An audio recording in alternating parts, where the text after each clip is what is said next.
சிந்திங்க nine channel சொந்தங்கள் எல்லாருக்கும் அன்பான வணக்கங்கள். இன்றைக்கி நம்ம சேனலில் செம்பு பாத்திரம் இதை பற்றி தான் நான் சொல்ல போகிறேன். இப்போ நம்மளில் பல பேர் பிளாஸ்டிக் யூஸ் பண்ண ஆரம்பிச்சிட்டோம் தண்ணி குடிக்கிறதுக்கு. அதாவது பெட் பாட்டில், டப்பர்வேர் பாட்டில் இந்த மாதிரி நம்ம யூஸ் பண்ண ஆரம்பிச்சிட்டோம். அதே போல் சமையலுக்கும் சில்வர் பாத்திரம், நான்ஸ்டிக் இந்த மாதிரி யூஸ் பண்ண ஆரம்பிச்சிட்டோம். இதெல்லாம் நம்ம உடலுக்கு நல்லது இல்லை அப்படின்னு தெரிஞ்சாலும் அதுலேருந்து நம்மளால் வெளியே வர முடியல. அட்லீஸ்ட் நம்ம குடிக்கிற தண்ணி இதை நம்ம செம்பு பாத்திரத்தில் முதல் நாள் இரவே ஊற்றி வச்சுட்டு மறுநாள் அந்த தண்ணியை சமையலுக்கு யூஸ் பண்ணலாம். அதே தண்ணியை நம்ம குடிக்கிறதுக்கும் யூஸ் பண்ணுறது மூலமாக நாம் ஓரளவு நம்ம இழந்த சக்தியை மீண்டும் பெறலாம், இழந்த சத்துக்களை மீண்டும் பெறலாம் அப்படிங்கிறது தான் என்னுடைய கருத்து. செம்பு தாது நம் உடலுக்கு ஆரோக்கியத்தை தரக்கூடியது. செம்பு பாத்திரம் அல்லது செம்பு டம்ளரில் சொம்பில் தண்ணி ஊற்றி வச்சுட்டு அந்த தாதுவானது அந்த தண்ணியில் மெல்ல மெல்ல கலந்த பிறகு அந்த தண்ணீரை குடிப்பதனால் அல்லது அந்த தண்ணீரை கொண்டு சமைத்து சாப்பிடுவதனால் நம்ம உடலுக்கு மிகுந்த ஆற்றல் கிடைக்கும் அப்படின்னு சொல்லிட்டு இயற்கை மருத்துவம் சொல்லுது. முதல் நாள் இரவே செம்பு பாத்திரத்தில் அல்லது செம்பு சொம்பில் தண்ணி ஊற்றி வச்சுட்டு அதை நான் காலையில் குடிக்கும் பொழுது உடலுக்கு தேவையான மிக அதிக ஆற்றல் விரைவாகவே நம்மளுக்கு கிடைக்குதுங்க. அந்த நாளே அந்த நாளுடைய தொடக்கமே ரொம்பவே வலிமையுடன் அமையும் அப்படிங்கிறது தான் உண்மை. செம்பு பாத்திரத்தை ஒரு சிலருக்கு பராமரிக்கிறது கஷ்டம் அப்படின்னு நினச்சிங்கன்னா அது ரொம்பவே ஈஸி. என்னன்னு கேட்டிங்கன்னா, செம்பு பாத்திரத்தை வெறுமை நம்ம யூஸ் பண்ணுற டிஷ் வாஷ் போட்டு யூஸ் பண்ணக்கூடாது. அது வெறுமை சாம்பல் அல்லது புளி இதை கொண்டு தான் செம்பு பாத்திரத்தை விளக்கணும். சாம்பல் அப்படிங்கிறது இந்த காலத்தில் யாருக்கும் அவ்வளோவா கிடைக்காது. அதனால் புளி, சமையலுக்கு பயன்படுத்துகின்ற புளியை மட்டுமே போட்டு நாம் வாஷ் பண்ணலாம். இது ஒரு பழமொழி கூட சொல்லுவாங்க, செம்பு பாத்திரத்தை விளக்கி செடிக்கு அடியில் ஊற்று அப்படின்னு ஒரு பழமொழி இருக்குது. இதனோட பொருள் என்னன்னு கேட்டிங்கன்னா, செம்பு பாத்திரம் கழுவிய நீரை செடிக்கு விடும்பொழுது அந்த நீரை உறிஞ்சி வளரும் செடி ரொம்பவே நிறைய காய்கறிகளையும் சத்தாகவும் வளரும், நிறைவான பலன் தரும் அப்படின்றது தான் இதனோட அர்த்தம். அந்த காய்கறிகளை நாம் சாப்பிடும்போது நம்மளுக்கு உடலுக்கு மிகுந்த பயன் கிடைக்கும் அப்படின்றது தான் இதனுடைய அர்த்தம்.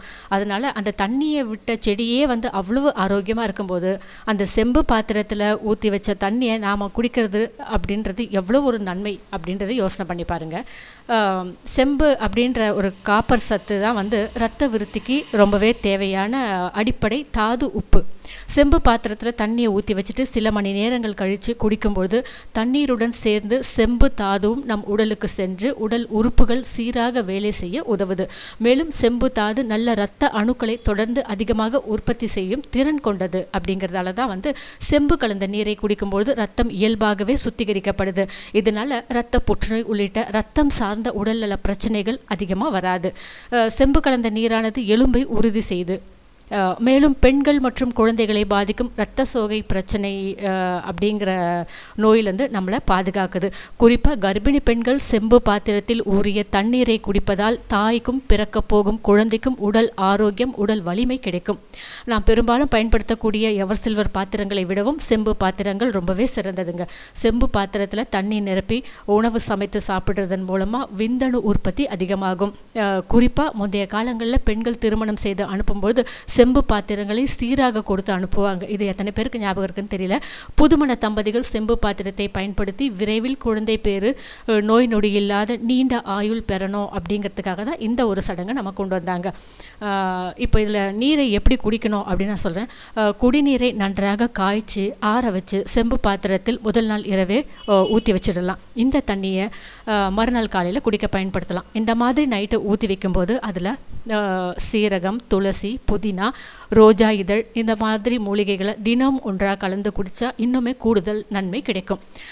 குழந்தைகளுக்கு முந்தைய காலத்திலலாம் செம்பு கெண்டியில் தான் தண்ணி கொடுப்பாங்க.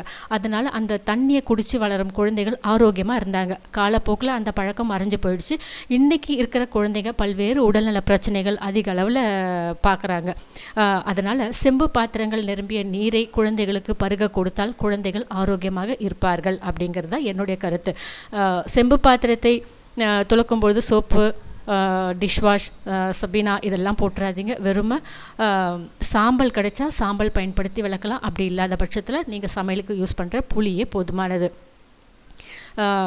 நம்ம சமைக்கிற பாத்திரங்கள், குடிக்கிற டம்ளர் இதெல்லாம் வேறு ஒரு உலோகமாக இருந்தாலும் கூட நாம் தண்ணி பிடிச்சி வைக்கிற அந்த பிளாஸ்டிக் குடத்துலேருந்து கொஞ்சம் வெளியில் வந்து செம்பு குடத்தில் தண்ணியை பிடிச்சி வச்சுட்டு, அதாவது முதல் நாள் இரவு அந்த செப்பு குடத்தை நல்லா புளி போட்டு வாஷ் பண்ணிவிட்டு ஃபுல்லாக நல்லா தண்ணியை பிடிச்சி வச்சுடுங்க. மறுநாள் காலையில் அந்த தண்ணியை சமையலுக்கும் குடிக்கவும் பயன்படுத்துங்க.